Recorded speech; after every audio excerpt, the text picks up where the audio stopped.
Hola a todos, bienvenidos al segundo módulo de cardiotoxicidad. Tengo el enorme placer de estar rodeado por grandes colegas, grandes amigos.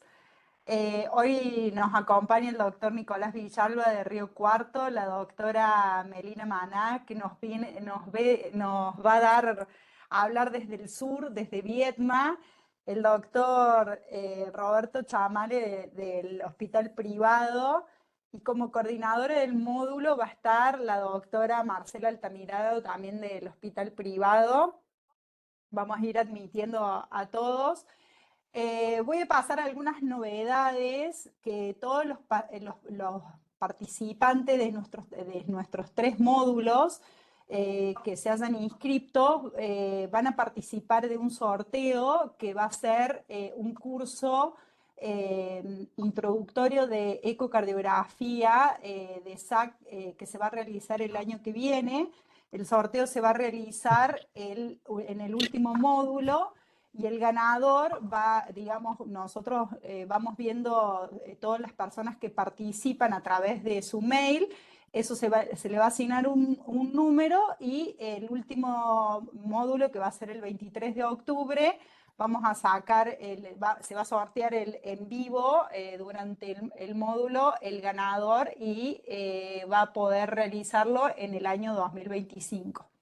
Así que en honor al tiempo, porque son clases extremadamente interesantes, le voy a dar el paso a mi coequiper, la doctora Altamirano Marcela, cardióloga del Hospital Privado, ecocardiografista, también trabaja en el Hospital Ferreira.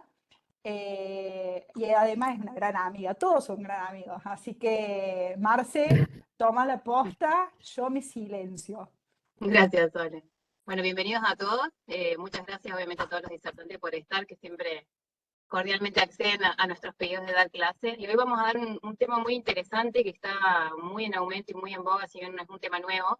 Es un tema que yo creo que a todos los cardiólogos clínicos que hacemos consultorios, algún día nos va a llegar un paciente que esté con o haya estado en tratamiento con quimio con rayos. Así que me parecía un buen tema como para actualizarnos y para ir viendo cómo ir bien, como para ir siguiendo estos pacientes. Primero voy a presentar al doctor Villalba Nicolás, que el doctor es cardiólogo, hace imágenes, está en Río Cuarto, él está en Ulton y en el Centro de Diagnóstico Cardiovascular de Río Cuarto, y a él le toca arrancar con lo primero que tenemos a mano, que es la ecografía, y su charla titula ¿Cómo evaluamos la cardiotoxicidad por imágenes y qué no tenemos que olvidarnos cuando lo vemos? Así que Nico, todo tuyo. Bueno, muchas gracias. Ahí pongo compartir. Eh, Perfecto. Ahí creo que está.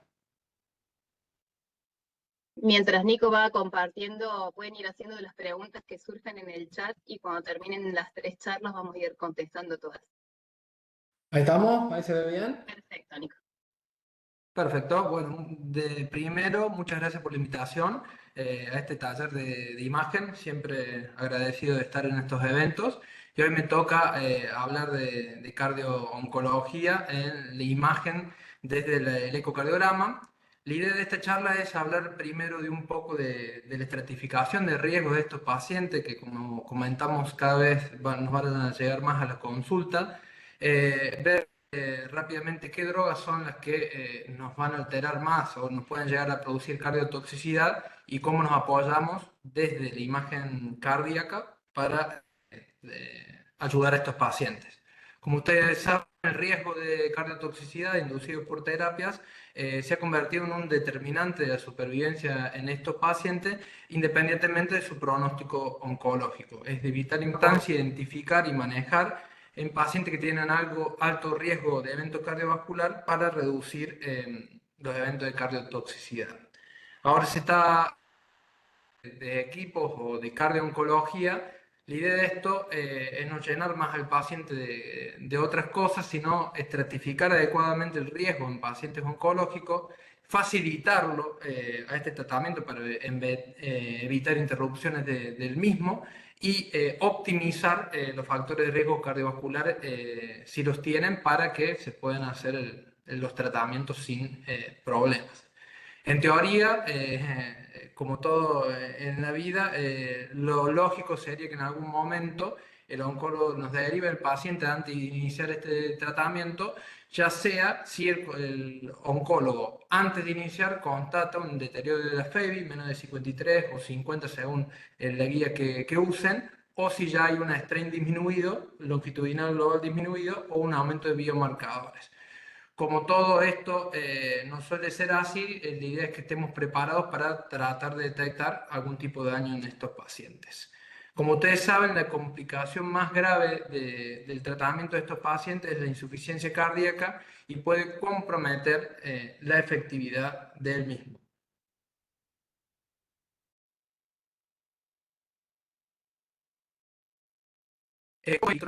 Pacientes que hayan tenido cáncer en la niñez tratado con antraciclinas o radioterapia a nivel mediastinal tienen unas 15 veces más de riesgo de generar insuficiencia cardíaca. Aquellos que padecieron linfoma no Hodgkin agresivo tienen una incidencia de insuficiencia cardíaca del 17% de los 5 años.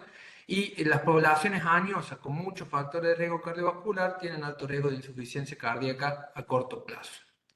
Como ustedes saben, la radioterapia también en pacientes jóvenes, en dosis muy altas y en tratamiento sinérgico con quimioterapia, pueden generar, y el riesgo de insuficiencia cardíaca aumenta hasta 4 o 9 meses si son dentro de estos grupos de pacientes. ¿Cuál es el tema de esto también? Es que no haya una preocupación excesiva que genera que las terapias no sean potencialmente curativas. Así que la idea y el objetivo de todo esto es facilitar el tratamiento del cáncer y tratar de que los sobrevivientes del mismo no sean cardiópatas en un futuro, que es lo más importante. Como medidas de prevención generales, la idea es que un control estricto de factores de riesgo cardiovasculares, y en esto sí nos vamos a tener que poner en contacto también con los oncólogos con los que trabajemos, porque hay tratamiento con antraciclinas que se pueden usar drogas menos cardiotóxicas, seleccionar si necesita radioterapia dosis menores, o si necesita antraciclina y trastuzumab, ver si se puede alejar los ciclos. Esto sería una buena estrategia para disminuir este tipo de eventos. Y sí tenemos que tener en cuenta que los pacientes que tengan alto riesgo cardiovascular vamos a tener que iniciar tratamiento con guía de cara 2, beta bloqueante y el estatina, obviamente si lo necesitan. Como ustedes saben, las drogas que con más alto riesgo pueden generar cardiotoxicidad son las antraciclinas, la ciclofosfamida y el trastuzumab. Hay un montón de drogas y cada vez hay más drogas nuevas o anticuerpos monoclonales que están usando, y lamentablemente cada remedio nuevo que viene nos implica un poco más de trabajo y tenemos que investigar en particular porque no todos producen el mismo tipo de cardiotoxicidad. Como ustedes saben, a manera solamente ilustrativa, tenemos dos tipos de cardiotoxicidad: una que es irreversible, que es la que tenemos que tratar de detectar porque es la que genera insuficiencia cardíaca a largo plazo, y es la que está asociada a las antraciclinas como la doxorubicina, empirubicina y la ciclofosfamida, que dan una enfermedad cardiovascular progresiva. Las drogas de tipo de trastuzumab dan una disfunción que suele ser reversible, pero como es reversible, también tenemos que hacer un esfuerzo de diagnosticarlo lo más temprano posible para ayudar a normalizar la función ventricular a estos pacientes. Me parece muy interesante una evaluación que hace la Clínica Mayo sobre el riesgo que tienen los pacientes, tanto como ustedes ven a la izquierda de las drogas, como para tener en cuenta las de más alto riesgo, ya las mencionábamos, las antraciclinas, la ciclofosfamida y demás, y los factores de riesgo relacionados con el paciente. En base a eso nos van a definir diferentes riesgos que no solo nos dividen una forma de seguirlo a este paciente. Por ejemplo, si ya tienen alto, muy alto riesgo, alguna ayuda le vamos a tener que dar con medicamento, pero también nos define cómo, según el riesgo que tenga el paciente, es cómo le tengo que hacer el seguimiento de cara a la ecografía y a la troponina. Esto me pareció muy interesante, pero ya está en la última guía de cardiología del 2022, hace una división similar. Básicamente divide los pacientes de bajo riesgo, moderado y alto riesgo y nos dice cómo es la forma de controlarlo. Obviamente todos deberían tener un eco basal y realizar todas las mediciones que podamos de ese eco. Pero determinado el riesgo del paciente, por ejemplo, si tiene muy alto riesgo, le tenemos que hacer un eco al ciclo 2, al ciclo 4, al ciclo 6 y como dice la guía, a los 3, los 12 meses. ¿Cuál es el tema y el inconveniente de todo esto? Es que por ahí no es un diálogo común con todos los oncólogos, así que depende de un poco de nosotros, de establecer ese contacto para poder hacer un seguimiento de estos pacientes. Si no se puede, como te dice la guía, aunque sea un eco basal, una troponina a medio de ciclo y un eco posterior deberíamos tener para determinar si han sufrido algún tipo de cardiotoxicidad. Como ustedes saben, los criterios actuales de disfunción ventricular asociada al tratamiento del cáncer hablan de una caída de la fracción de eyección de 10 puntos y el punto de corte depende de la guía que usemos, si es 50 de la ESO o 53 de la Asociación Americana, según lo que usemos nosotros habitualmente. ¿Cuál es el tema de esta caída de la fracción de eyección? Que ya ahora voy a hablar un poquito de estrés. Que habitualmente esta cardiotoxicidad en tratamiento con antraciclinas, el 98% se produce en el primer año. ¿Cuál es lo importante de detectar esto? Es que si nosotros lo detectamos, la recuperación puede ser total en hasta el 11% de los casos y una recuperación parcial en hasta el 71% de los casos, pero para esto, como todo, hay que detectarla. ¿Cuál es la idea de todo esto? Es detectar el daño estructural de forma precoz antes que sea irreversible. ¿Cuál es el problema que le veo, por lo menos yo, a la fracción de eyección? Que necesita que el deterioro de la fracción sea de 10 puntos porcentuales. ¿Qué quiere decir esto? Que el daño ya tiene que ser muy evidente y cuando ya está puede ser tarde. ¿Qué estrategias tenemos nosotros para evitar esto? Es utilizar el estrés miocardio, que como ustedes saben nos permitiría detectar la disfunción ventricular subclínica, ya que esto sigue la deformación longitudinal de las fibras por speckle tracking y tiene menos variabilidad intraobservadora. La valoración simultánea de la strain con las troponinas mejoraría la detección temprana de cardiotoxicidad con muy buenos valores, así que está indicado realizarlo. ¿Cuál es el tema del strain? El strain, como ustedes saben, depende de la marca que usemos de aparato. Lo bueno es que cada vez más disponible y hay trabajos ya en Estados Unidos como el SOCOR Trial que están guiando directamente a los pacientes con strain longitudinal y no con fracción de eyección. ¿Por qué? En teoría, para estos autores, una caída del strain de 5 puntos porcentuales o una variación de hasta el 15% desde que empezó el tratamiento hasta durante el seguimiento, ya nos hablan de cardiotoxicidad. Entonces, esa detección sería más temprana que la fracción de eyección. ¿Cómo vemos esto y por qué digo que ya están utilizando el strain para guiar a estos pacientes? Básicamente separaron los grupos en pacientes con tratamiento con drogas cardiotóxicas y los guiados por fracción de eyección tenían un porcentaje de cardiotoxicidad del 13,7% y los guiados por strain tenían un porcentaje de cardiotoxicidad de 5,8%. ¿Qué quiere decir? Que los pacientes de cardiotoxicidad guiados por este grupo se detectaron antes el tema de disfunción. ¿Y por qué? Puse todos ejemplos porque me parecieron muy buenos. ¿Cómo se observa esto? Básicamente lo que dicen estos autores es que el strain predice la caída de la fracción de eyección en meses. Entonces, a la izquierda tenemos un paciente previo a la terapia de una función normal y un strain de 20%. Ustedes ven al medio una strain longitudinal de menos 17, que es una caída porcentual de 3 puntos. Los 3 puntos en el strain es una caída relativa del 15%, que era el valor de corte que teníamos.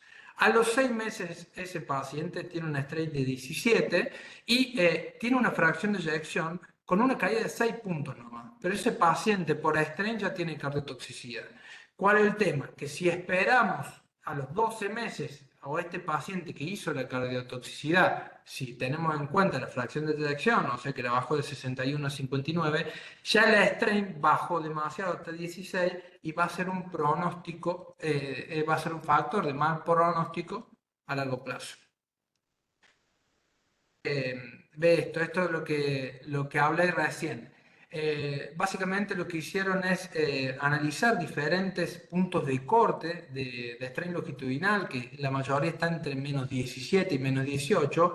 ¿Y qué quiere decir? Mientras peor sea la strain terminado el tratamiento, si es menor este punto de corte, se aumenta hasta 12 veces el riesgo de cardiotoxicidad. Entonces, son valores que vamos a tener que pensar en tener en nuestra práctica clínica porque nos van a hablar de recién terminado el tratamiento, qué chances tienen estos pacientes de desarrollar cardiotoxicidad. Lo otro que me pareció muy bueno, por más que el tipo de medicación, si es la antraciclina en este ejemplo de paciente, básicamente lo que hicieron fue, un paciente le detectaron cardiotoxicidad, le cayó la estrina 8, a los 3 meses le hicieron tratamiento para insuficiencia cardíaca de 8 pasa a 13, y a los 6 meses de tratamiento para insuficiencia cardíaca ya está en una estrina de menos 17, que la verdad el estrés basal es una gran mejoría para esto, para este paciente. O sea, para que nos quede como memoria una caída de 5 puntos porcentuales del estrés, ya habla de cardiotoxicidad, pero una variación, como le dije, relativo, esto es el porcentaje, del 12% según General Electric, pero del 15% según la guía europea, del 15% relativo ya nos habla de cardiotoxicidad. ¿Qué quiere decir? Si tenemos unos menos 20 puntos de estrés el tratamiento, si cae 3 puntos el estrés, ya tenemos que abrir los ojos porque puede haber disfunción miocárdica. Como ustedes saben, esta herramienta es útil para detectar disfunción miocárdica subclínica y ya hay tratamientos que van directamente guiados como la estrés, como les mostré. Oh, ahí voy.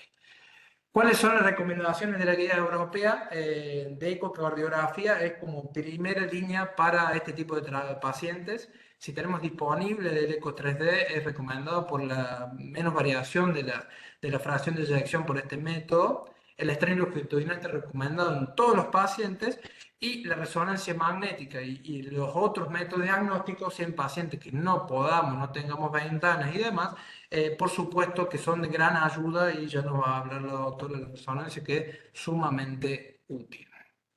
¿Cuál es lo nuevo y las cosas que se estamos viendo? ¿Qué es lo que se viene en fracción de eyección y demás? Se está trabajando mucho con la inteligencia artificial en el software de los programas de ecocardiografía. Philip está haciendo esto que es Machine Learning. Básicamente les enseñan a la computadora a determinar volúmenes miocárdicos y la verdad que eso aceleraría mucho los tiempos, porque básicamente nosotros adquirimos el volumen arriba del ventrículo y abajo de la aurícula izquierda y el aparato solo, sin tener que hacer detección de borde miocárdico, por supuesto siempre lo tenemos que acomodar, pero sacaría mediciones. Acá están los ejemplos de cómo se haría la detección de bordes que por inteligencia artificial el aparato, pero solo el aparato con tener un buen volumen de imágenes nos calcularía todo esto, que yo creo que es para dónde va todo este lío. Como siempre, todo lo automático es lo que se está viniendo y lo que estamos hablando recién, ya hay modelos o formas de calcular el strain, ya sea 4 cámaras, aurículos, ventrículos derechos de manera automática, pero todo esto requiere de software suficiente para analizar. Y para mostrar un poco de caso clínico y que no se me agorran con esto, no todo es negativo en estos pacientes. Tenemos pacientes jóvenes que han tenido muchas dosis de antraciclinas, incluso en tratamiento con radioterapia, y más allá de todo, los estrés se han mantenido y no hemos tenido problemas en el seguimiento. Sí, me parece que vamos a detectar un poco de pacientes como esta que encontramos nosotros, una paciente joven que hace unos 20 años ha tenido un cáncer inflamatorio de mama, que la encontramos con medias ventriculares ligeramente dilatadas, aurícula izquierda ligeramente dilatada y volúmenes ligeramente aumentados. Y cuando vemos los análisis de strain, están normales, están en -20, pero por volumen no da dilatado. ¿Qué nos pasó con esta paciente? Que no tengo cargada la resonancia cardíaca que le hice, pero esta paciente, por suerte, medio que se trató sola. ¿Por qué? Porque la paciente en el seguimiento, por otras razones, se le dio algo de beta bloqueantes y demás, y la paciente mejoró los valores de strain, pero los parámetros de dilatación los mantuvo y la resonancia nos da aumento de volúmenes ventriculares. Ahí está mi niño, perdón. Acá tenemos otra paciente, mujer de unos 50 años que había tenido un antecedente de un carcinoma hace unos 15 años, que viene por... no, me confundí, la tercera... perfecto. Esta paciente, perdón, es una paciente con un mieloma en tratamiento que estaba en plan de trasplante de médula ósea. Y cuando le hago el eco, no aumento, una mejora contracción de los segmentos apicales sobre los segmentos basales. Hacemos el strain y, como ustedes ven, tiene una mejor contracción apical en relación a los segmentos basales. Decidimos pedir una resonancia magnética en Córdoba con secuencias mapping, que ya va a hablar la doctora, que yo no tenía acá, y nos confirmó que la paciente tenía un depósito de amiloide o un depósito normal de proteína en el miocardio, que bueno, es una complicación de este tipo de patologías.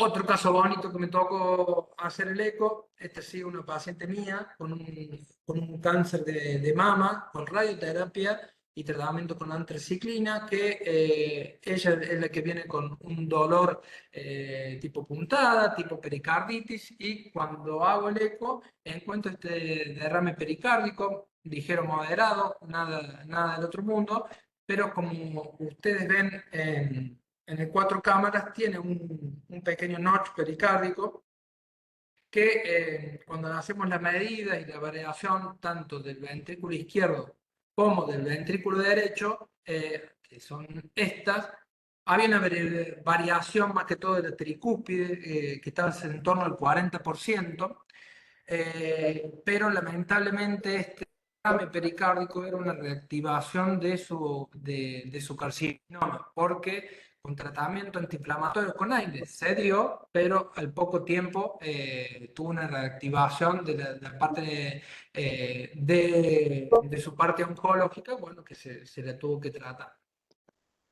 Y por último, una pequeña imagen de resonancia, no se ve bien por el formato, pero básicamente me lo piden una paciente con disnea, con un derrame pericárdico importante, severo.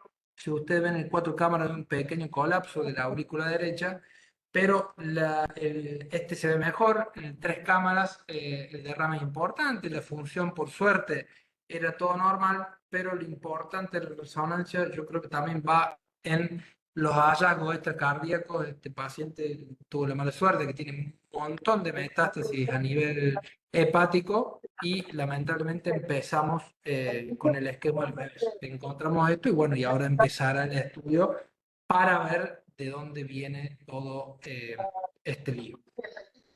Espero no haberlos aburrido. Y Excelente. ya está. Vamos a silenciar. Ahí está. Buenísimo. Está. Un poco Excelente, detener. Nico. Ahí está. Listo. Y perfecto.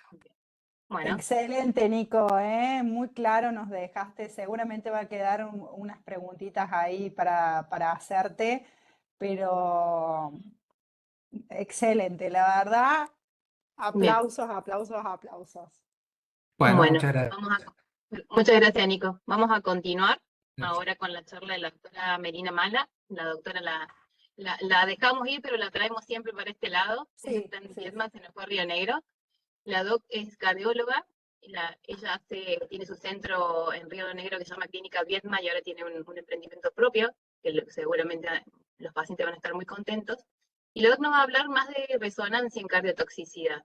En estos pacientes, ¿cuándo hay que utilizarla? Así que Meli, todo tuyo.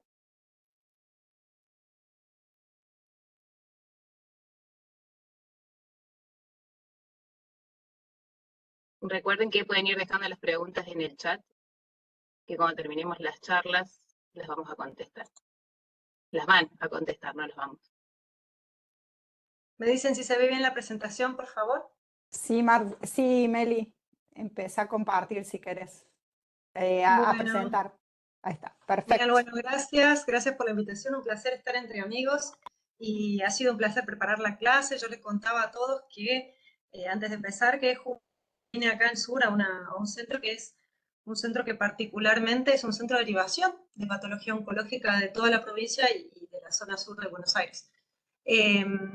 Puntualmente me ha tocado como una selección muy especial de pacientes y me he tenido que poner al día, si bien siempre fue algo que me fascinó, me he tenido que poner a estudiar. Y tengo varias conclusiones personales en ese sentido, porque imagínense que venir de Córdoba, donde somos muchos médicos, acá donde realmente faltan aproximadamente 500 médicos en la provincia, ese es el faltante básico que hay.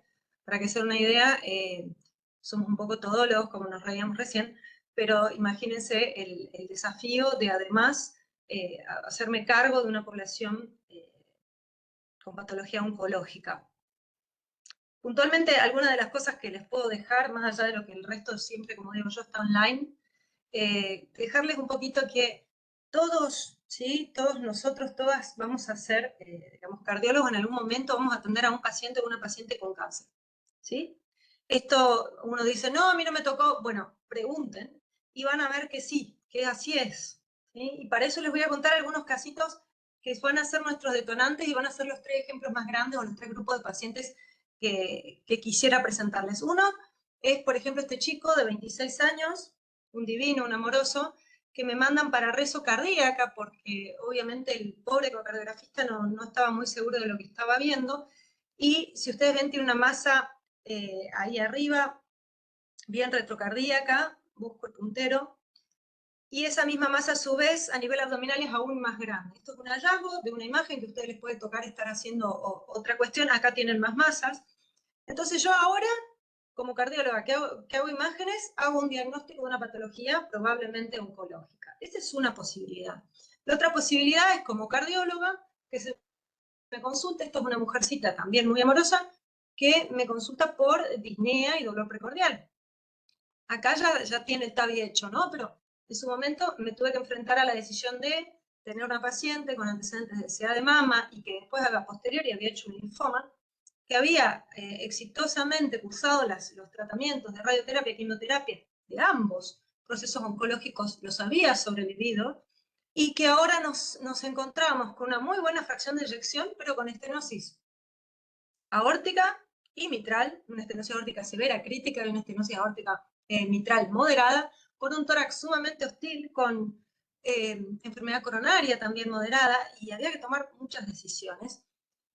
Ella es otra muchacha. Y por último les presento otro caso también detonante, este caballero no tan mayor, de 70 años, con una vida, un abogado realmente con una trayectoria muy conocido en toda la región. Él hace un CA de páncreas y también, a pesar del pronóstico tan ominoso que suelen tener estos cuadros, los sobrevive y está libre de enfermedad hace por lo menos 2 años, pero a mí me cae la coronaria con este evento, ¿sí? Coronario fue un síndrome coronario sin elevación del ST, que encima no lo hizo, no hizo todo el cuadro clínico, porque al quedarse sin digamos, gran parte de su páncreas por el tratamiento, el paciente desarrolló una diabetes, por supuesto, y los síntomas ya no son los mismos. Entonces, ¿qué les quiero dejar entonces? Que este muchachito, que esta dama y que este caballero son pacientes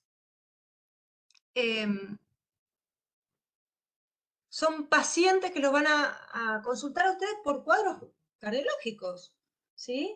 Ya sea por disnea, ya sea por dolor de pecho, ya sea que les caigan la unidad coronaria. Entonces, está en nosotros indagar sobre el antecedente oncológico porque no es lo mismo y porque todos creemos que no nos va a tocar y sin embargo, cada día va a ser más frecuente gracias al avance de las terapéuticas. Hoy en día, si no hacemos medicina de precisión, no hacemos medicina, ¿de acuerdo? No hay excusa para no saber las intercurrencias, para no tener en cuenta todo o todo lo que yo más pueda de la parte oncológica y todo lo que yo más pueda de la parte cardiovascular. Me guste o no, por supuesto, cuando me exceda, puedo acudir al especialista, pero por lo menos en mi región no hay forma de yo contar con alguien que haga cardio-oncología exclusivamente. Y también tenemos que tener en cuenta que nosotros no vamos a hacer un tratamiento clásico con estos pacientes, sino que el tratamiento sí o sí va a ser personalizado, porque va a tener una función hepática renal específica, un poco deteriorada, porque va a tener intercurrencias farmacológicas, porque va a tener un plan de tratamiento que yo no puedo interferir, al contrario, estoy colaborando con el equipo oncológico para que el paciente reciba el mejor tratamiento y hay que trabajar en equipo. Recuerden entonces, a medida o si no, no es medicina. Por supuesto que la cardio-oncología va a abarcar mucho más que lo que es imágenes cardiovasculares. Deberíamos tener todo un equipo detrás. Y como cardiólogos nos va a tocar evaluar a este paciente en diferentes instancias de su patología. Quizá con alguna arritmia, quizá por alguna intercurrencia farmacológica, nos preguntan específicamente, ¿está tomando esto otro y está con este tratamiento? ¿Le va a hacer mal? ¿Le dejo la estatina? ¿La aspirina la seguimos? ¿Tengo que anticoagularlo porque tiene un cáncer activo? ¿Con qué lo anticoagulo? ¿Va a ser un viaje en avión? La cantidad y la variedad de preguntas que les pueden tocar hace que tengamos que estudiar todos los días como en tantas otras cosas de la vida. La patología vascular que siempre acarrean en algún grado, la genética, etcétera, etcétera. Hoy nos vamos a, digamos, centrar un poquito más en lo que es imágenes cardiovasculares y puntualmente la resonancia, pero dejarles, por favor, la inquietud de que tenemos que conocerlo, que no es una opción. Por supuesto, vamos a trabajar en conjunto con un equipo, que el hematólogo, que el farmacéutico, que, bueno, hasta el médico clínico, además del oncólogo, etcétera, etcétera. Nunca tomar una decisión solos. Siempre consultar antes de iniciar una droga o hacer un cambio de algún tratamiento con el médico que lo haya visto en última instancia o haya introducido el último cambio o con el que yo me lleve mejor, por supuesto, y tomar una decisión en conjunto. ¿Para qué? ¿Para qué tanta imagen? ¿Para qué tanto estudio? Bien, la idea es prevenir. No me sirve más esta mujercita que me llega con 70 años y insuficiencia cardíaca refractaria. Ya no me sirve. Ahí estoy fallando como equipo de salud. La idea es llegar antes, la idea es conocer cómo prevenir, que sabemos que si bien el equipo, el grupo de pacientes oncológicos comparte factores de riesgo con el paciente cardiovascular, va a tener una evolución más torpe de la patología cardiovascular que vemos habitualmente, tiene más riesgo, etcétera, etcétera. ¿De qué me sirve todo esto si yo no puedo prevenir? Otro gran tema es la oncopediatría, saber que tengo niños que han también superado cánceres que antes no lo podían superar y que hoy los tengo en el consultorio con 20, 30, 40 años y tengo que conocer su historial porque tengo que ir a buscar cuál es la complicación probable o aquello que tengo que prevenir o cómo tengo que seguirlo a este paciente. Y atención con las mujeres, ya les voy a explicar puntualmente por qué. Ahora, vuelvo a insistir con esto, a mí no me va a tocar. Esta es la incidencia de cáncer en Argentina. Fíjense que dentro de los colores nosotros estamos casi en el azulcito más oscuro. Sí nos va a tocar. Tenemos una incidencia de hasta casi 250 por 100.000 habitantes. Claro que nos va a tocar. Y además, hablando de mujeres, fíjense cuál es el cáncer más frecuente.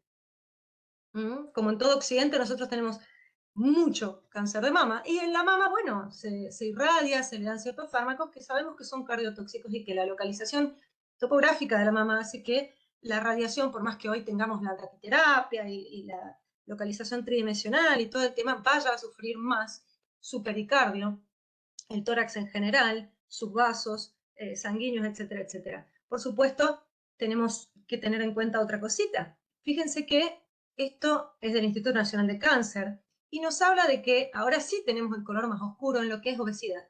Argentina, lamentablemente, está tercero en el mundo en su crecimiento de obesidad y sobrepeso, pero sobre todo a escalas a expensas de obesidad. Este muchachito de acá ya tendría que tener la mitad gorda porque estamos en un 66% de la población con obesidad.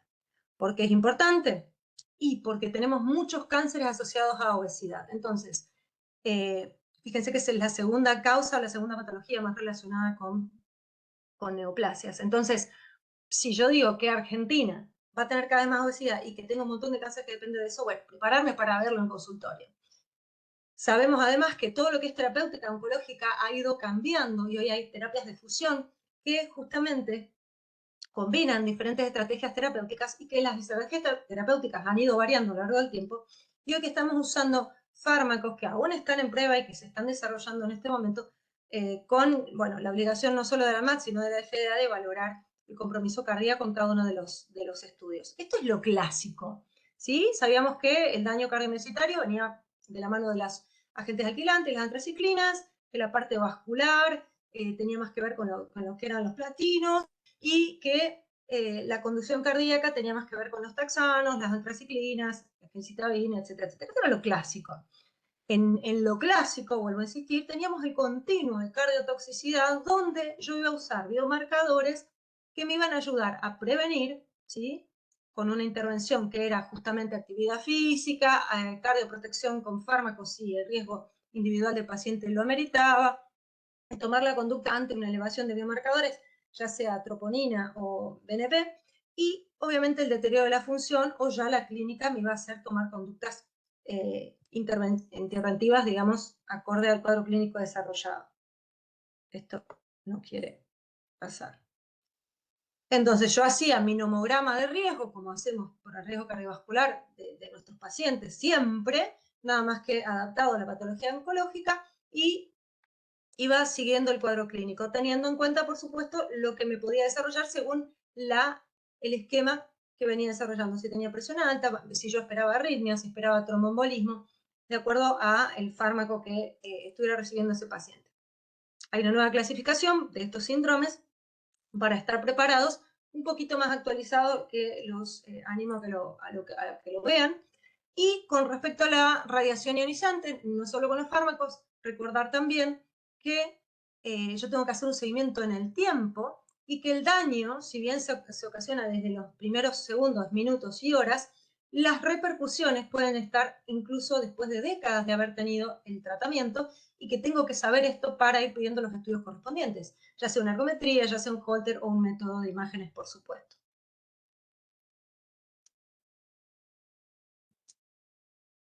¿Qué me va a aportar la resonancia en este grupo de pacientes? Bueno, puntualmente este paper es bastante esclarecedor. Lo vamos a ver con un poquito más de detalle.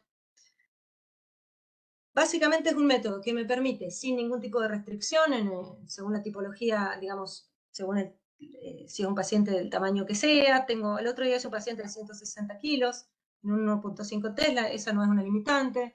La tolerancia suele ser bastante buena si el paciente está, digamos, compensado.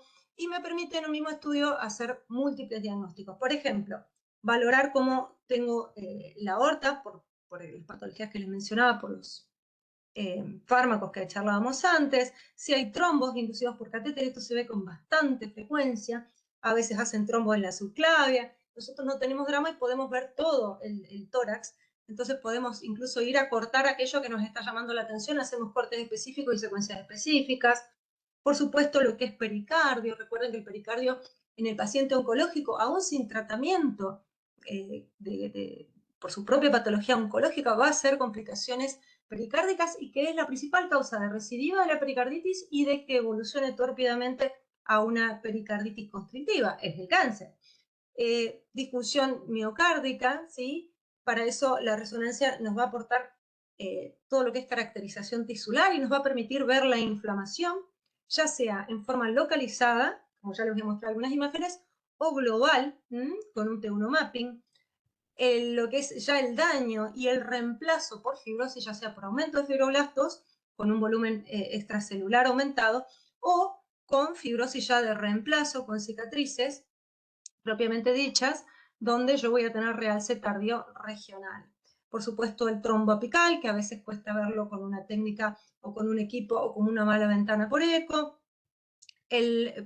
Obviamente las secuencias T2 estrella para valorar sobrecarga de hierro, la amiloidosis con mieloma, el daño microvascular, que lo podemos evaluar con estrés por resonancia, y todo lo que es valvulopatía con la exactitud que nos ofrece la flujometría para evaluar la función de las 4 válvulas principales cardíacas. Todo esto mucho antes y abarcando mucho más que lo que me puede ofrecer, por supuesto, solo quedarme con la fracción de eyección. Sin embargo, sigue siendo el método gold estándar para evaluar cambios sutiles o pequeños en lo que es la función sistólica, la masa y los volúmenes. Así que eso tenerlo en cuenta. Según estos pacientes con cáncer, yo voy a evaluar, como les dije, todo esto. Puedo incluso evaluar si hay metástasis cardíacas o algún compromiso cardíaco.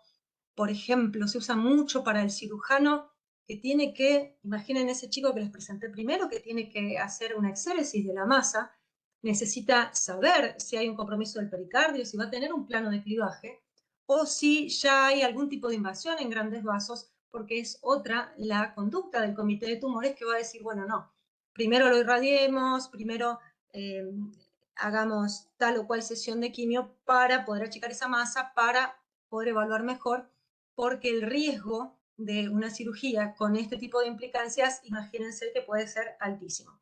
Entonces, según los déficits y según las alteraciones que yo vaya encontrando, voy a hablar con el equipo del comité de tumores para tomar las conductas necesarias. Los efectos vasculares o efectos tóxicos vasculares, recordar que pasan por lo que es trombosis microangiopática, por aceleración de la aterosclerosis, por hipertensión pulmonar solamente asociada con las drogas, o bien con lo que tiene que ver con el tipo 4, ¿sí? Con tromboembolias repetidas, sobre todo en aquellos pacientes que vienen luchándola durante años y hasta a veces décadas, pacientes que hacen infarto, pacientes que hacen trombosis de miembros, hacen ACV, están inflamados y están con un estado de procoagulabilidad asociado a su proceso oncológico y a veces a algunos fármacos. Me ubico, y de acuerdo a lo que me ubique, yo les quiero recomendar, para ayudarlos a ubicarse con su paciente puntual, este manualcito de SAC, porque es maravilloso. Está muy bien hecho, está bien hecho por gente que sabe y que sabe que somos cardiólogos generalistas y que nos cuesta el tema, y lo han hecho tan práctico que vale la pena y está obviamente gratuito. Entonces, ubicándonos en el tiempo, yo tengo un paciente con cierto riesgo, trato de evitar que haga una complicación, lo cardioprotejo, o me llegan diferentes estadios ya de toxicidad, la tengo que sospechar y buscarla. Hay un grupo muy especial, que son los adultos mayores, que como ustedes saben, la cardiogeriatría nos ayuda a verlo, pero que va a ser una población que también va a aumentar cada vez más, y por lo tanto muchos de ellos son sobrevivientes ya a un proceso oncológico. Hay que tener en cuenta muchas cosas, que tienen muchas otras patologías, que ya tienen una polifarmacia, que hay superposición de fallos de órganos, que hay gran fragilidad, pero que también hay muchas oportunidades terapéuticas. No negar nada por la edad, porque va a ser la población reinante, al menos si en algún momento quedamos como países desarrollados, ¿de acuerdo? Entonces, a tener en cuenta las terapias y dónde estamos parados. Puntualmente, ¿cómo hago yo este continuo de seguimiento cuando me corresponde hacer una ecocardiografía, una resonancia, una tomografía o una cámara gamma? Pues bien, por supuesto que voy a tratar de hacerlo pre-tratamiento, sobre todo la ecocardiografía. Si estoy durante el tratamiento, quizá deje la resonancia para alguna alteración en el eco, algo que no me gustó. No necesariamente tiene que ser un deterioro en la función, sino los que hacen eco entienden lo que yo les digo, no me gustó, directamente va a resonancia para valorar todo esto. La tomografía queda principalmente para evaluar casos de enfermedad coronaria supuesta o para evaluar con más detenimiento el pericardio. Y ya nos va a hablar, por supuesto, el doctor Chamal, que sabe mucho más que yo de cardiología nuclear, lo voy a dejar para él.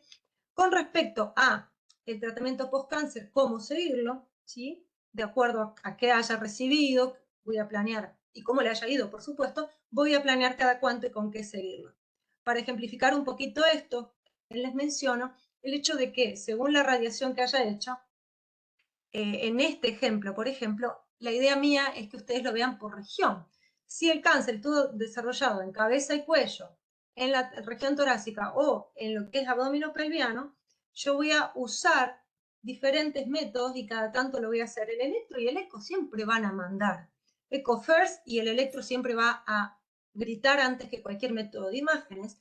Me sirve siempre y es maravilloso, bueno, no para el paciente, pero sí para uno que hace el seguimiento de estos pacientes, ver cómo inmediatamente acusa y uno tiene que ir a buscar y no agotar, no decir, el eco es normal por más que el electro está alterado y no estaba previamente, no, pues ahí sí también escalo en la complejidad, porque el electro es el primero que se altera, y cada cuánto lo voy a hacer, si me fue todo bien, además del laboratorio, al eco transtorácico, cada 6 a 12 meses en pacientes de alto riesgo, y cada 5 años junto con evaluación isquémica, porque sabemos que ese riesgo tiene que ver con la edad que va ganando este paciente. La idea es conocer un poquito más cómo se producen estos, lo sugiero ampliamente, pero para acelerar un poquito más, les quería mostrar también la última guía directamente de imágenes para el seguimiento de pacientes oncológicos. Recomiendan un poquito lo mismo que veníamos charlando, antes, durante y después del tratamiento, cuándo usar cada una de estas, ahí tienen la cita. Y vamos a hablar, porque acá lo va a mencionar varias veces, ya no de pericardio, ya no de miocardio, ni de isquemia. Sí quiero charlar con ustedes un poquito lo que es miocardíaca. Miocarditis, perdón. Bien.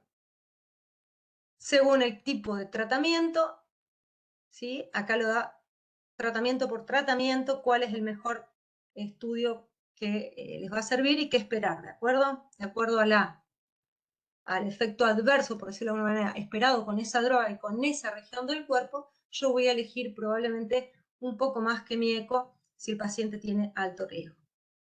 Esto está recontra simplificado, es un hermoso review que salió hace poquito. Fíjense que lo que voy a hacer es establecer el riesgo, que hay calculadores como todo, hago un ecocardiograma siempre, normal lo sigo con eco, se acabó, anormal, insisto, o tengo mala calidad, o tengo un electro que no me gusta, o tengo síntomas. Es decir, fíjense que incluso lo menciona, dice, concern to alternative diagnosis. No estoy tranquilo. Bueno, tengo que pasar la RESO por todas las posibilidades que tengo, sobre todo si el paciente dijimos que tenía más de un factor de riesgo o ya ha desarrollado en otra oportunidad cardiotoxicidad. ¿Y cada cuánto? Y bueno, según el tratamiento y según la evolución del paciente es lo que yo voy a elegir. Por supuesto que hay un papel muy importante del PET a seguir, y eso ya lo va a determinar probablemente el especialista. En los chicos dijimos que era más o menos lo mismo, pero recordar que yo tengo que seguir con valga la redundancia, un seguimiento de 2 a 5 años de este paciente o ante la presencia de síntomas. Siempre tratando, por supuesto, de adecuar la imagen al riesgo del paciente, al tratamiento recibido y a la localización de este cáncer. Con respecto a la isquemia, mencionar simplemente que todo paciente oncológico es un paciente coronario o cardiópata hasta que se demuestre lo contrario. Una vez nos habían dicho, en mi época al menos, que eran diabéticos, lo mismo quiero que les quede. Fíjense, este es otra paciente, una mujercita que como ven tiene mucha grasa epicárdica también, etcétera, etcétera, pero que cuando yo le hago lo que es realce tardío, no me da absolutamente ninguna región con realce tardío, y ella tiene una fracción de eyección deteriorada, que por eco le daba 50 y por reso le daba 45 con antecedentes oncológicos. Entonces sí sabemos que van a desarrollar mucho más la población oncológica o sobreviviente de cáncer que el paciente que no ha hecho cáncer, van a desarrollar insuficiencia cardíaca estadísticamente con mucha mayor frecuencia. Y dos palabritas que me gustaría dejarles sobre lo que son los ISI, los inhibidores del checkpoint inmunitario, porque se ven estas miocarditis y a veces no sabemos si pensarlas, de hecho no las pensamos. Recuerden que tengo la troponina, que tengo el electro, que tengo el eco y que tengo la reso. porque necesito sospecharla, sobre todo en pacientes que tienen enfermedad previa, ¿sí? Cualquier enfermedad cardíaca previa, sobre todo miocarditis, obviamente, pero cardiópatas coronarios también. Si tienen varios tratamientos, no solo el ISI, sino otro, si tienen una enfermedad inmunitaria, ni hablar, si van a usar doble terapia, inmunoterapia, doble inmunoterapia, como estas asociaciones que yo les puse acá arriba, tengo que sospecharla, no se va a hacer esperar, va a aparecer inmediatamente, no se enferma el que quiere, sino el que puede, hay toda una explicación de por qué, y recordar que me puede aparecer, para resumir, dentro de lo agudo, estoy de guardia y recibo un paciente oncológico con un cuadro cardíaco, ¿sí? o con síntomas cardiovasculares, la disnea, dolor de pecho, el edema pulmonar o el shock cardiogénico. Los métodos diagnósticos que voy a usar van a ser siempre esto, y con respecto a qué hacer con la terapia, y bueno, discontinuarla, por supuesto, se hace terapia inmunosupresiva para la miocarditis y también para la enfermedad pericárdica. No tenemos mucho con lo que es el Takotsubo, ¿sí? Sino que usamos las guías generales, y para el síndrome coronario, por supuesto, suspendo la terapia inmunológica y si no le queda otra al paciente, muchas veces no le puedo cambiar el tratamiento porque de eso depende su vida, volver a ver cómo lo protejo para el próximo challenge o el próximo desafío terapéutico. En el seguimiento de estos pacientes yo voy a tener diferentes grados de afectación. Recordar que lo voy a poder ver por eco, lo voy a poder seguir por eco, pero si tengo pericardio y miocardio afectados, sirve mucho más el gloporreso, y que por supuesto la idea es no llegar a los grados más avanzados hablando con el oncólogo y aplicando la terapéutica. También les quería hablar de wasting cardíaco, que ustedes lo están viendo en otras patologías, pero que en el paciente oncológico es un cuadro a tener en cuenta, y van a ver que hacen muchísima insuficiencia cardíaca con fracción de eyección preservada, ¿de acuerdo? Así que sospéchenlo. Y recuerden que este paciente tiene que hacer, desde que inicia terapia oncológica, rehabilitación cardiovascular.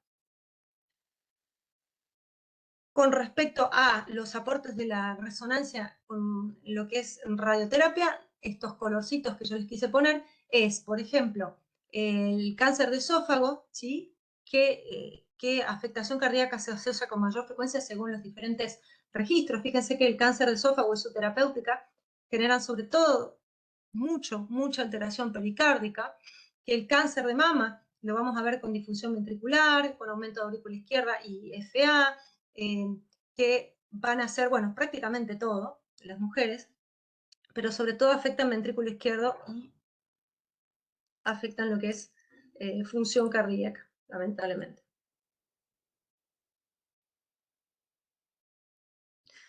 Para resumir entonces, la ecocardiografía tiene como ventajas, como siempre, va a ser el primer método de imágenes, ¿sí? No da radiación ionizante, está fácilmente disponible. Tenemos nuevas técnicas de strain que están en la mayoría de los lugares. Tenemos también, por ejemplo, para hacer ecoestrés, pacientes que ya están con muchas, a veces bastante irradiados, a veces con varias tomografías encima, a veces con un montón de cosas, y quiero evitarles eso, me manejo con eco, siempre con eco. Ahora, no es normal, no me gusta, tengo que pasar a la res. ¿Por qué? Y por la cantidad de información que hablamos de que nos da, ¿de acuerdo? Y que tiene como limitaciones siempre, por supuesto, en la disponibilidad, en la competencia de la gente que la maneja, un poquito más de tiempo de adquisición, los protocolos son de 30 a 45 minutos, la tomografía lo voy a reservar con patología pericárdica y sobre todo con patología de las arterias, y le dejo, por supuesto, la cámara gamma al doctor Chamale. Esto es otro algoritmo más. Y la idea es, ¿por qué resonancia? ¿Para qué? ¿Cómo? ¿A quién? ¿Cuándo? ¿Cada cuánto? Si algo de eso no les quedó claro, acá estoy. Gracias. Excelente, Meli, muy buena.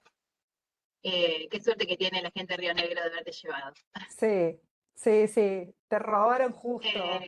Después vamos a hacer una rondita de preguntas que ahí me han surgido un par, Meli, que uno por ahí, cada vez que escucha de nuevo, aprende cosas y surgen más dudas.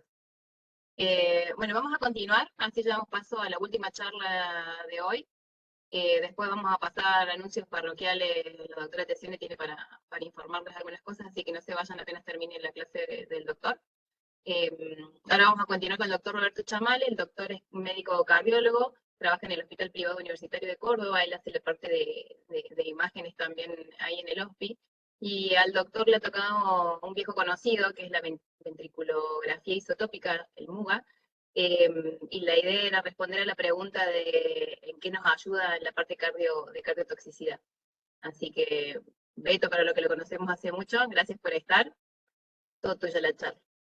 Hola, ¿qué tal? Buenas noches. Bueno, gracias por la invitación.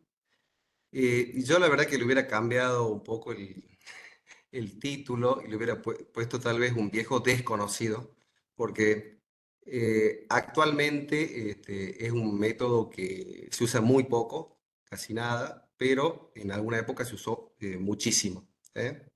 Así que yo ahora le voy a contar de qué se trata el método que es el más conocido como radiocardiograma, y por qué esta importancia que tuvo en el desarrollo de la cardiooncología. Si nosotros trazamos una línea del tiempo que nos grafique la evolución de los tratamientos con cáncer, vemos que hasta el siglo XIX, es decir, hasta 1800, lo único que existía para el tratamiento del cáncer era la cirugía. No me avanza, ahí me avanza, ahí está. Es decir, en el siglo XIX se desarrolló todo lo que tiene que ver con cirugía, anestesia, esterilización. Hasta ese entonces era lo único que existía para tratar un tumor. A finales ya de ese siglo se producen los primeros descubrimientos de las radiaciones, tanto de los rayos X como el descubrimiento del radio por los maridos Curie. En 1928 aparece la primera publicación de tratamientos de cabeza y cuello realizado con radiación. Y en 1950 aparece la bomba de cobalto. O sea que durante la primera mitad del siglo pasado, el tratamiento del cáncer consistía en cirugía o irradiación, o combinación de ambos. ¿Bien? La quimioterapia aparece más tarde. Los primeros registros de quimioterapia aparecen en la década del 40, donde se reportan algunos tumores tratados con mostazas nitrogenadas, esto en base a la utilización de los gases mostaza en la Primera Guerra. Recién en los 60 aparecen las antraciclinas. Fíjense que la primera publicación de antraciclina aparece en 1967. Apenas unos años más tarde, ya se empieza a hablar de cardiotoxicidad por antraciclinas. En el 75, Milstein, que fue un científico argentino que ganó el premio Nobel, describe por primera vez los anticuerpos monoclonales y 20 años más tarde la FDA aprueba el primer anticuerpo monoclonal para tratamiento del cáncer y otras enfermedades, y un año después se aprueba el trastuzumab para el tratamiento del cáncer de mama. La cardiotoxicidad existe desde que existen los tratamientos para el cáncer, no quirúrgico, ¿no? Por supuesto. Bien, al principio, ¿cómo se diagnosticaba la cardiotoxicidad? Y la cardiotoxicidad se diagnosticaba por síntomas de insuficiencia cardíaca. Y ya era bien conocida la relación entre la dosis de los medicamentos, en este caso las antraciclinas, y la aparición de estos síntomas de insuficiencia cardíaca. Y acá es donde aparece el aporte de la medicina nuclear en la detección de la cardiotoxicidad. Ya en los años 70 se empezó a medir la fracción de eyección a través de métodos de medicina nuclear. No exactamente el mismo que usamos actualmente, pero con una cosa parecida. ¿Y qué se vio? Que la fracción de eyección empezaba a caer antes que aparezcan los síntomas. No solo eso, sino que también por esa época se empezó a ver que aquellos pacientes donde se detectaba una caída de la fracción de eyección, al suspender el tratamiento, muchos de ellos recuperaban en parte, digamos, la fracción de eyección. Pacientes asintomáticos. Otro gran aporte que hizo esta medición de la fracción de eyección en estos pacientes donde se usaban alta dosis digamos, dosis más altas de lo que se usa actualmente, de antraciclinas, era que aquellos pacientes que tenían una fracción de eyección reducida de base podían hacer tratamiento con antraciclina siempre y cuando se mida la fracción de eyección antes de cada dosis, con cierta seguridad, excepto aquellos que tengan una fracción de eyección menos del 30%. Todas estas cosas ya se sabían desde aquella época. Esta publicación es clave, ¿ves? En 1987 se hace un trabajo grande y en base a los datos de este trabajo y en base a los trabajos previos, se elaboran una serie de recomendaciones. Y esto es lo que se estandariza por esa época para el tratamiento de pacientes con antraciclina.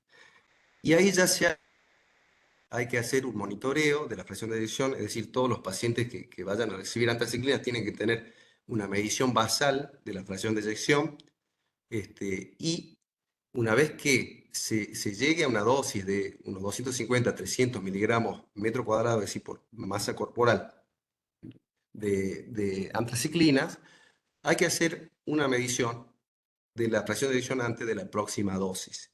En caso que se detecte una caída del 10% más o a un nivel debajo del 50% de la fracción de eyección, hay que discontinuar el tratamiento. Por otro lado, los pacientes que tienen fracción de eyección menos del 50%, pero mayor al 30%, pueden hacer tratamiento con antraciclina con un monitoreo de la fracción de eyección mucho más estricto. Fíjense que a lo largo de 20, 30 años, estos conceptos han seguido más o menos iguales. Es decir, actualmente hablamos de cosas parecidas. Entonces, la medición de la fracción de eyección en aquella época se podía hacer con métodos de medicina nuclear. Por supuesto que después apareció el eco y después más tarde la resonancia, que han ido reemplazando, ¿no es cierto?, el método. Y se han agregado otras cosas como el strain longitudinal global o los biomarcadores, que son las cosas nuevas que ya estuvieron hablando. Finalmente, esta es la última guía que sale en 2022 de la Sociedad Europea, donde ya hay un desarrollo mucho más profundo, mucho más extenso y unas definiciones mucho más abarcativas, digamos, de lo que es la cardiotoxicidad relacionada con tratamientos contra el cáncer. No voy a ahondar en esto porque lo pueden ver en las guías, pero bueno, siguen usando esa caída del 10% o por debajo del 50% de la fracción de eyección como una limitación para continuar con el tratamiento. Bien, ¿de qué se trata, digamos, el radiocardiograma? ¿Qué es el radiocardiograma? Porque hay mucha gente que no lo sabe. Las primeras determinaciones de la fracción de eyección que se hacían en los años 60, en los años 70, se hacían con un método que se llamaba angiografía de primer paso. Entonces se inyectaba un radiotrazador que iba por vena, entraba al ventrículo derecho, se iba a los pulmones, luego pasaba por el ventrículo izquierdo y se hacían imágenes, lo que se llaman imágenes dinámicas, es decir, muchas imágenes en pocos segundos. Con eso se delimitaban digamos, los contornos, se establecían unas curvas y se hacía un cálculo de la fracción de eyección. Este era el método que se usaba antes. Lo que se usa actualmente y a lo que se llama radiocardiograma o MUGA, que ahora está de moda decirle así, es un método por el cual se saca sangre al paciente, es decir, se sacan glóbulos rojos. A los glóbulos rojos se los marca con tecnesio 99, que es un material radioactivo. Luego esos glóbulos rojos se lo inyecta de nuevo al paciente y obtenemos imágenes del intravascular. Es el mismo método que se usa para ver glóbulos rojos marcados para hemorragia digestiva, es exactamente el mismo, solo que en este caso uno focaliza las imágenes en el corazón. ¿Cuál es la fuerza, digamos, que tiene este método? La fracción de eyección que se calcula con el MUGA es un promedio de entre 600 y 1200 latidos. Eso va a depender de la cantidad de tiempo que estemos adquiriendo la imagen. Además, bueno, se puede hacer de estrés, reposo, pero eso para estos casos puntual no se usa para otras cosas. Y la duración del estudio aproximadamente es de 1 hora. Este es un ejemplo de un estudio de un paciente normal. Se delimitan los contornos izquierdos y mediante un sistema automático se establece mediante una curva la cantidad de cuentas y de esa manera se calcula la fracción de eyección. Es decir, es un cálculo bastante objetivo de la fracción de eyección. Lo único que tiene que hacer uno es delimitar el contorno y después el conteo lo hace el aparato. Este es otro ejemplo, por ejemplo, de un paciente que tiene una fracción de eyección muy deteriorada. Cito este artículo, sobre todo está muy bueno, es un consenso publicado en 2014. El primer autor es el doctor Plana, que es uno de los pioneros en el desarrollo de esta especialidad, es ecocardiografista.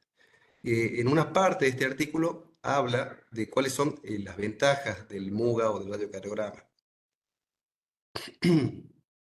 Es superior al eco 2D para medir la fracción de eyección en términos de precisión y reproductibilidad. Es comparable a herramientas de 3D como la resonancia o el eco 3D. Está ampliamente estandarizado y disponible. Ese es algo que también le ha dado fuerza, digamos, a esta herramienta durante años previos, porque si bien ahora es bastante común o frecuente tener una cardioresonancia disponible, pero bueno, hace unos años eso no era tan común. En cambio, cámara gamma siempre hubo, y hubo en muchas provincias, en muchas ciudades a lo largo del país, hablando de Argentina, entonces siempre estuvo más disponible que la resonancia. Hoy en día esa situación ha cambiado bastante. Por otro lado, hay una gran cantidad de evidencia a favor de su uso. Tiene muy pocas limitaciones. Yo diría que la única limitación que tiene es arritmia, porque no, digamos, se hace con un aparato que es abierto, no hay limitación por claustrofobia, no hay problema con los dispositivos cardíacos, y esas cosas la vemos más adelante con más detalle. Es un método que tiene altamente reproducible, tiene muy poca variabilidad intra e interobservador y es ideal para mediciones seriadas. Este es un ejemplo, por ejemplo, un estudio que compara mediciones hechas con eco y con el radiocardiograma. Son los mismos pacientes medidos con distintos métodos. Fíjese la variabilidad no sé, intraobservador, fíjese la dispersión de las mediciones con el eco y la dispersión de las mediciones con el radiocardiograma. Y la variabilidad interobservador, fíjense la dispersión que tiene el eco de las mediciones, hasta un 18%, comparado con 3,8% del radiocardiograma. Estos son los mismos dibujos, pero con gráficos de Bland-Altman, ve que se ve mejor la dispersión que hay de las mediciones, con los distintos métodos. Este otro estudio que compara en los mismos pacientes se le hace medición con eco modo M, eco 2D y con radiocardiograma. Fíjense, bueno, el modo M sobreestima, ¿no?, la fracción de eyección. Y una de las cosas que deja claro este estudio es que los distintos métodos miden diferente la fracción de eyección. Es decir, nosotros no podemos extrapolar los valores de fracción de eyección de un método a otro. Entonces eso hace que sea muy difícil comparar, digamos, en número, la fracción de eyección medida, por ejemplo, por un eco, medida con una resonancia, medida con el radiocardiograma. Lo ideal es siempre medir con el mismo método. ¿Bien? La otra cosa que se vio en este estudio es la capacidad de detección de la caída de la fracción de eyección. Con el radiocardiograma se detectó 10 pacientes, digamos, los cuales tenían cardiotoxicidad, y con el eco 2D5, con el modo M3. Este otro estudio que les muestro es un estudio de en los mismos pacientes hecho con radiocardiograma y con resonancia. Y lo que se ve en los gráficos son simplemente ejemplos del mismo paciente donde hay mucha discordancia. Por ejemplo, pacientes donde el radiocardiograma le da 47% y la resonancia 55%, en otro paciente el radiocardiograma le da 69%, la resonancia 44%, es decir, no podemos extrapolar los valores de fracción de eyección entre un método y otro. Este es ese mismo estudio donde se ve la dispersión de las mediciones hechas en los mismos pacientes con distintos métodos. Entonces, este es uno de los conceptos que me parece que tiene que quedar claro. Es decir, si yo a un paciente le mido por eco, supongamos, 55% de fracción de eyección y por resonancia, esos 50, no es que cayó 5, o sea, en realidad no sabemos, porque es muy difícil comparar entre métodos distintos. Bien, ¿cuál es la contra del radiocardiograma y cuál es, digamos, básicamente el motivo por el cual prácticamente se está dejando de usar? Es porque de los métodos estos que estuvimos hablando, es el único que tiene radiación. Y si hay algo que uno no quiere es irradiar a los pacientes. Sobre todo los pacientes oncológicos que se le hace múltiples estudios y que además reciben radioterapia algunos. Entonces uno siempre trata de ahorrar radiación. ¿Cuánto irradia un radiocardiograma? Un radiocardiograma irradia entre 5 y 7 milisievert. Este es digamos, la unidad de radiación que se usa estandarizadamente para saber cuánto irradian los estudios o cuánto se irradia en general. ¿Y cuánto es 5 o 7 milisievert?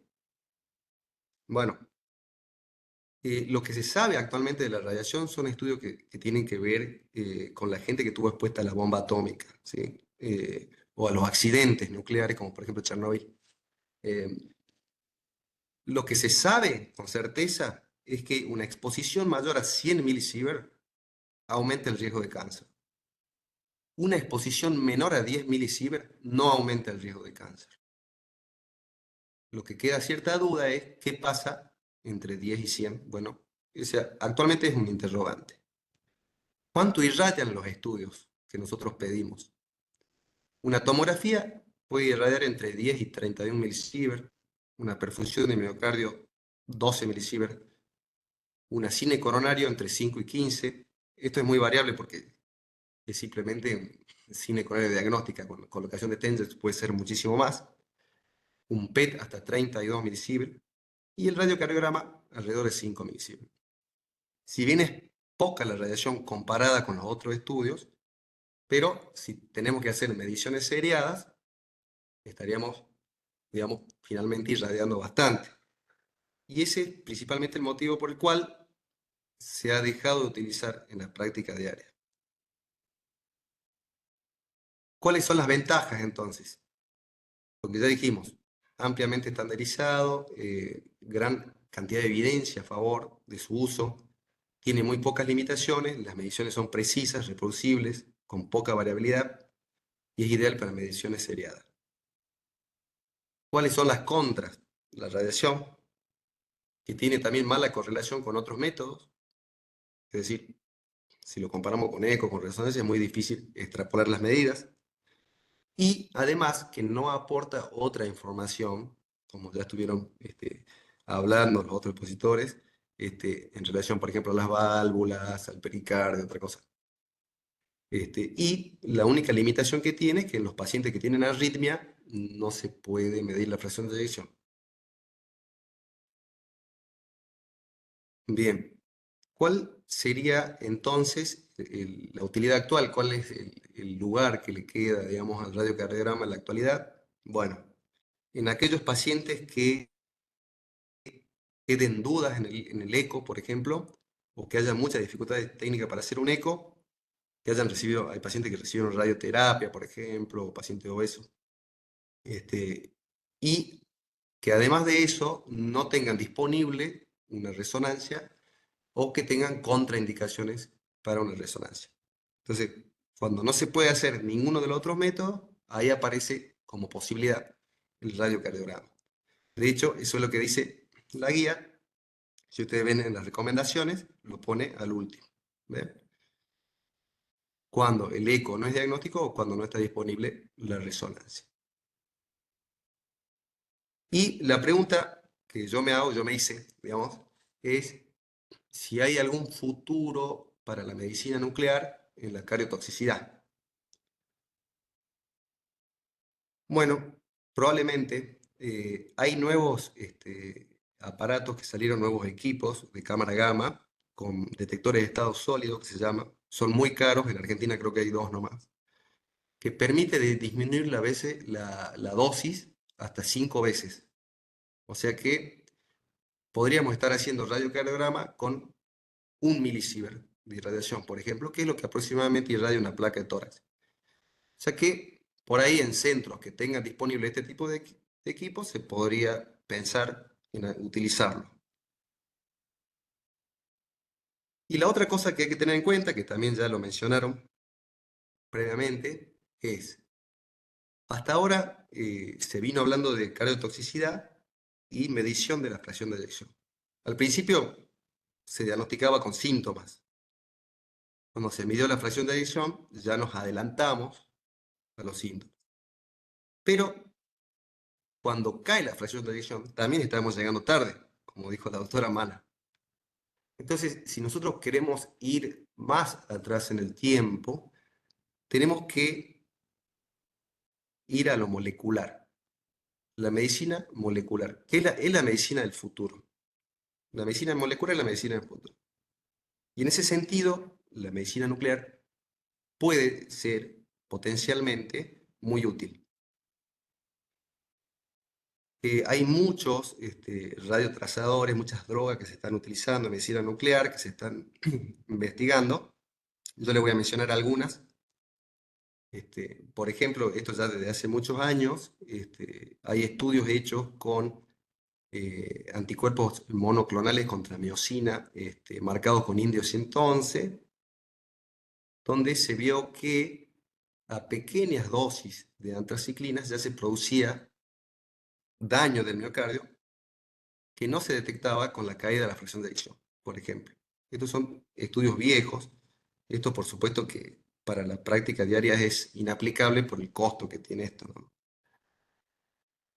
Otra molécula que seguramente algunos de ustedes la conocen porque el centellorama con MVG se usa mucho en algunos países para insuficiencia cardíaca. Sobre todo los que hacen insuficiencia cardíaca están más habituados con esto.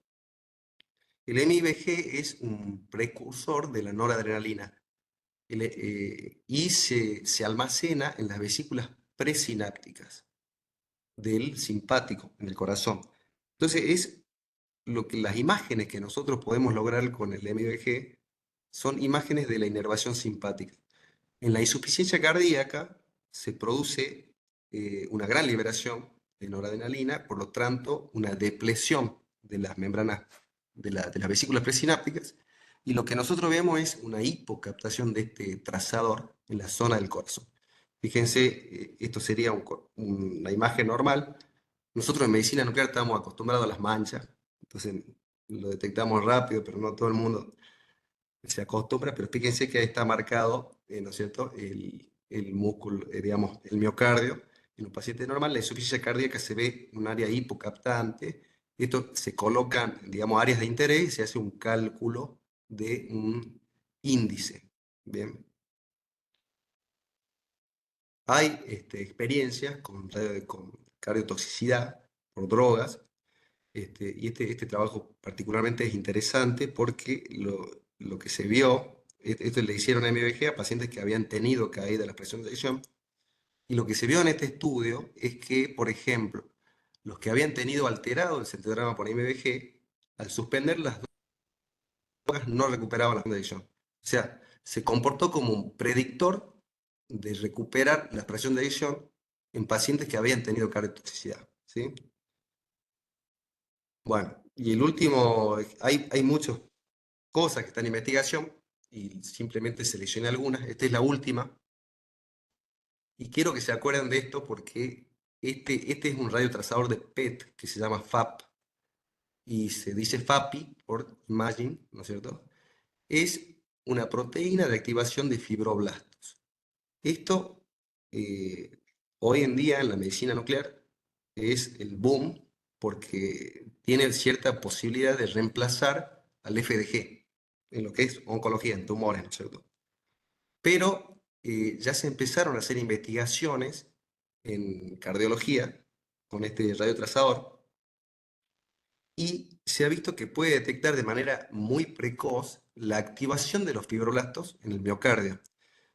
Eh, en el miocardio aproximadamente hay un 15% de las células son fibroblastos que están en estado, digamos, de reposo, se podría decir así. Y cuando hay alguna noxa que produce una alteración, estos se activan y se transforman en miofibroblastos y contribuyen a la formación tanto de la cicatriz como de lo que se puede llegar a recuperar. Fíjense las imágenes estas que están acá. Este es un paciente que tuvo un infarto muy reciente, se le hizo un estudio de perfusión de miocardio, tiene un extenso compromiso de la perfusión, ¿no? Del septum, el ápex, la pared anterior, el ápex. A este paciente se le hizo un PET con FAPI y fíjese cómo se marca toda esa zona. ¿Ves? Se la ve toda pintada.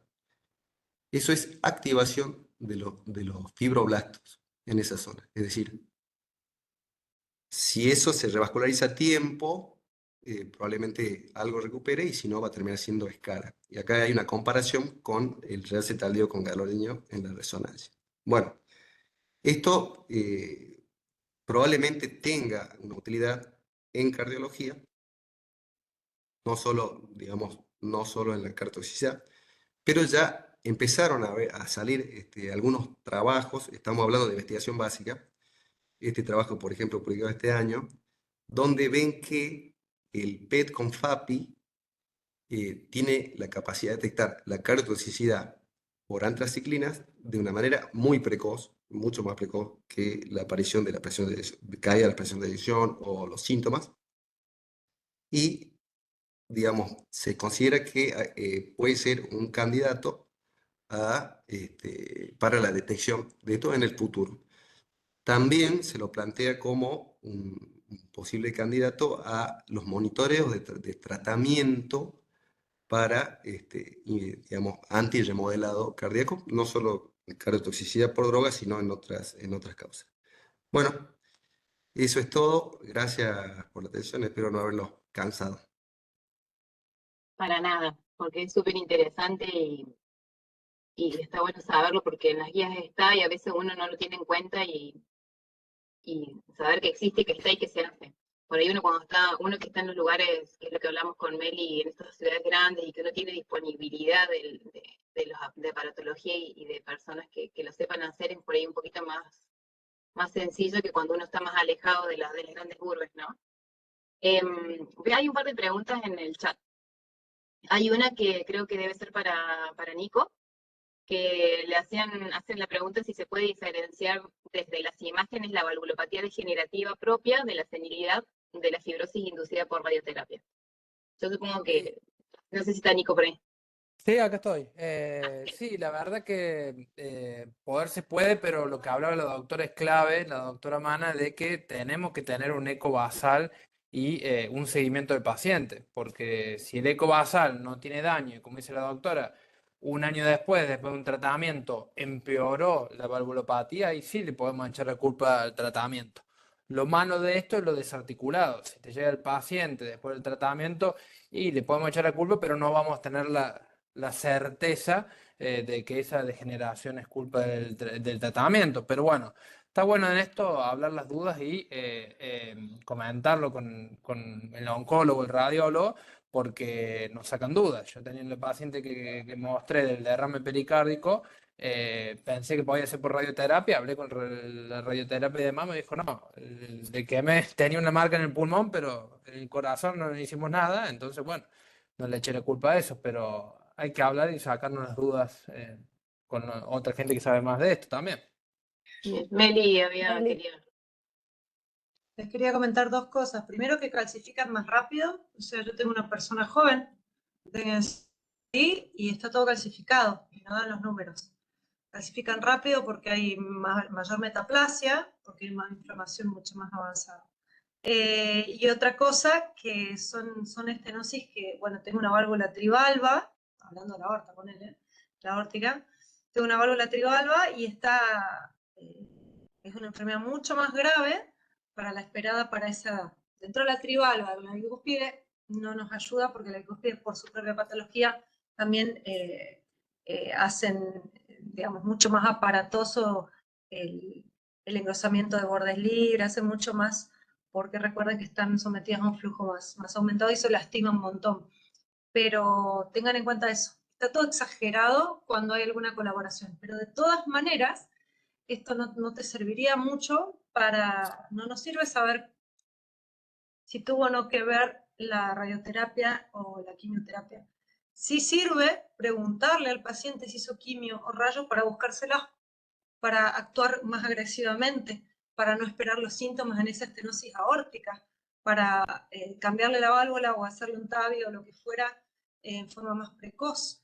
¿Por qué? Porque sabemos que con el tiempo va a tener una peor evolución que un paciente que es simplemente un cuadro degenerativo, que hasta, no sé, tengo la ilusión que me responde a estatinas o algún sueño de esos. Estos pacientes no, evolucionan peor, no los espero, no espero los síntomas, trato. Bien. Meli, y la enfermedad microvascular también es más agresiva también, o sea, en estos pacientes. La enfermedad microvascular, por eso yo le decía a la mujer, y después les Claro. hablé de mama y todo el tema, no es más agresiva en cuanto a que vas a tener falla de bomba o vas a tener síndrome coronario agudo. Es muy inhabilitante, o sea, es gente que la pasa muy mal, muy sintomático, viven con Angor, empiezan Exactamente. a restringir lo que hacen, porque, bueno, todo les da Angor y entonces la verdad que les va mal. Hay muchos también que hacen unas hipertensiones bastante feas, ya les va a tocar, cuesta mucho tratarlos bien de su presión, quedan disautonómicos mucha disautonomía, hay que sospecharla. Entonces en reposo tienen 200 sistólicas, se paran, tiene 80. Y obviamente no tiene Parkinson ni diabetes, entonces hacen mucha disautonomía. Son pacientes más complicados simplemente porque su cuerpo todo ha sufrido cambios estructurales y funcionales a lo largo del tiempo que a su vez se cronifican y el cuerpo lo resuelve cada uno como puede. Y por otra parte tenemos una pavada lo que voy a decir, pero sí tenemos mayor incidencia del tabaquismo, lógico. Entonces, estos pacientes hacen enfermedad microvascular que tiene asociación con el tabaco. Yo tenía un paciente, me acuerdo, pobrecito, que hacía unos cuadros, unos síndromes coronarios agudos, pero muy floridos, con supraestera, la famosa prismeta, digamos, hacía, y 800 cinecoronografías con coronarias no normales, pero ninguna obstrucción digna de angioplastia. Y en realidad era su vasculatura que estaba sumamente enferma porque era un gran tabaquista que hizo obviamente un cáncer de pulmón, que después hace rayos y quimio y quedó con esta disfunción endotelial tan marcada, realmente era un show, pobrecito, porque parecía que se estaba infartando y no, costó mucho tratarlo, porque ustedes vieron que Minoca, Inoca y todo eso, que muchos están de moda y todo el tema, son, por el momento, zonas grises, sin un fármaco dedicado, y menos para todo el mundo, entonces no hay una receta. Vas probando un poco más de aquello, un poco más de esto, y le explicás sobre todo al paciente, que no hay una receta, que se meta en Twitter o en X, o que se fije online si quiere, y va a ver que hay todo el mundo, y asociaciones y congresos de INOCA, MINOCA, que son cuadros en este grupo poblacional que se presentan con mayor frecuencia. Bien. También no quiero terminar si bien este es un taller de multiimagen, lo que hablamos al principio de saber que yo creo que a partir de ahora, con la mayor supervivencia de los pacientes con cáncer, estos pacientes nos van a empezar a caer a consultorio. La idea de este taller es, si bien una de las preguntas que uno se hace en la cardiología clínica es cada cuánto hay que pedir un eco, cuándo hay que avanzar en cuanto a las imágenes, me gustaría saber qué opinan ustedes tres, cómo estamos los que hacemos imágenes, cómo ven las perspectivas y si tenemos que mejorar en algo, o si estamos quedándonos cortos en detectar a estos pacientes. Le voy a dar la palabra a Beto, que es el que por ahí los agarra ya con las más difíciles. Bueno, nosotros, digamos, en medicina nuclear, hasta hace unos años hacíamos este tipo de estudios y la verdad que ya como dije ahí en la clase de que está la resonancia, cada vez menos, ¿no? Pero sí, como Marce, nosotros trabajamos digamos, en un centro muy grande, probablemente el centro oncológico más grande de Córdoba. Estamos en contacto con los equipos de oncología y nos llegan estos pacientes.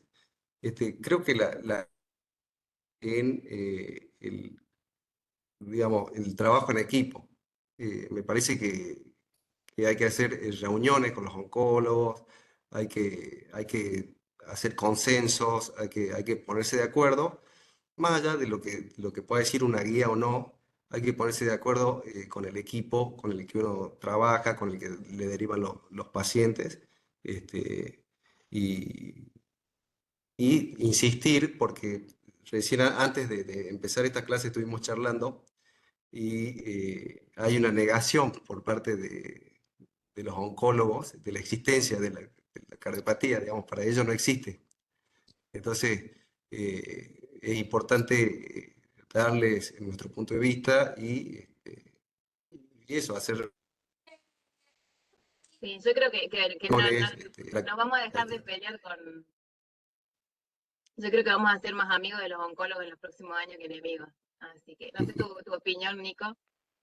No, totalmente, totalmente de acuerdo. Yo comenté que quise buscar más casos y los oncólogos de mi ciudad son extremadamente buenos, que no tenían ningún caso y digo, no, algo estamos haciendo mal, tenemos que buscar todos un poquito más y estar preparados, como dice la doctora. Tengo duda, no me gusta. A esta altura del partido tenemos más herramientas y tenemos que buscar para que no se nos pase pacientes intermedios, que es la idea de todo esto. Así que yo creo que tenemos que estar más preparados y al tener dudas, levantar el teléfono, hacer una resonancia y darle para adelante porque cosas hay, pero hay que hacerlas, nada más. Nico, vos, ¿cómo estás viendo la utilidad del strain? ¿Lo estamos usando, no lo estamos usando?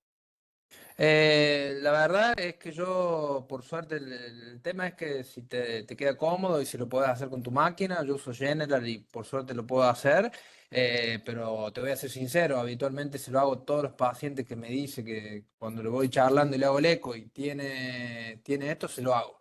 Si veo todo totalmente normal, la fracción es normal y no me da nada de nada, te voy a ser sincero, no lo hago de rutina, pero a pacientes que ya le veo algo raro en el eco, le tomo buenas imágenes para hacerlo, ya sea mi hipertrófica, estenosis aórtica, todo lo que ya sé que me va a dar rendimiento y tenemos que hacer mejores imágenes porque depende de la imagen.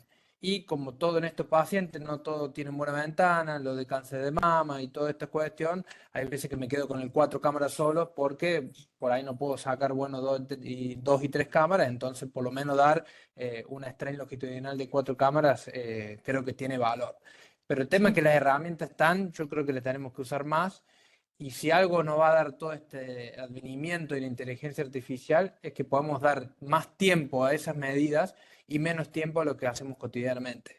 Digamos, medir un Doppler pulsado y todas las cosas que hacemos, tiene que haber la forma de que sea más rápido. Y yo creo que la tecnología va en ese camino y que perdamos o invirtamos el tiempo en hacer el strain, en hacer bien a FEB, en hacer las cosas que por ahí, por tiempo y cosas, no podemos hacer. Pero yo creo que vamos para ese lado. Meli. No, para cerrar, diciendo con Marce, ya los estamos viendo. No es que en el futuro vamos a ver más. Yo lo que les pido es pregunten. Porque ustedes los consultan por siempre lo mismo, por hipertensión, por enfermedad coronaria, dolor de pecho, o sea, las enfermedades no difieren en muchas cosas, y los motivos de consulta tampoco. Pregunten. Pregunten por antecedentes oncológicos de toda la vida. ¿Debería ser un factor de riesgo? Está dentro de los factores de riesgo no convencionales, pero es un gran factor de riesgo. Pregunten eso y pregunten enfermedad inmunitaria, autoinmunitaria. Pregunten, por favor, pregunten qué medicación recibió, dónde fue el Siempre es bueno. laboratorio. Sí. Pregúntenlo.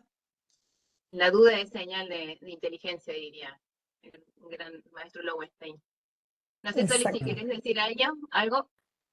No, yo si quieren para dar final, bueno, a estos tres grandes expositores realmente creo que abarcaron todo. La verdad, chicos, no sé qué decirle.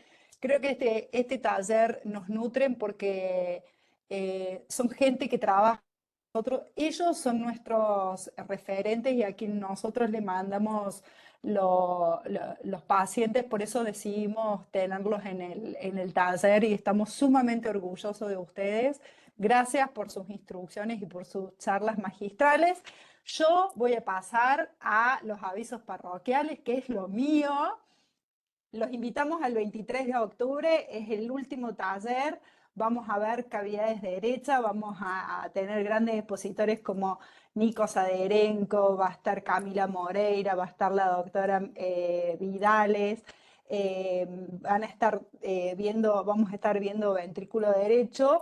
Doctor Contreras también. Y el doctor, perdón, me olvidé, Lali Contreras va a estar en la última charla, que va a ser el 23 de octubre. Vamos a tener una semana de intermitencia y ese día vamos a sortear un curso para que se haga en el 2025, un curso de iniciación de ecocardiografía de SAC, que es de manera virtual, por lo cual todas las personas que hoy ingresaron o han participado en los talleres tienen ahí el chat para dejarlo, si no pudieron, el mail, porque necesitamos para después mandarle el certificado y poder participar en el sorteo. Así que todos ustedes tengan muy buenas noches, que descansen. Felicitaciones y gracias a nuestros expositores por todos los años colaborar con nosotros, que son unos genios. Así que bueno, Marce, no sé si cerramos acá, mi coequiper. No, nada más que agregar, siempre darle las gracias a la gente que le gusta compartir el conocimiento y uno siempre aprende cosas nuevas cada vez que los escucha. Así que nada, siempre contenta de verlos y compartir la ciencia con ustedes. Así que Bueno, a sus casas a descansar. Buenas noches, hasta el gracias a 23.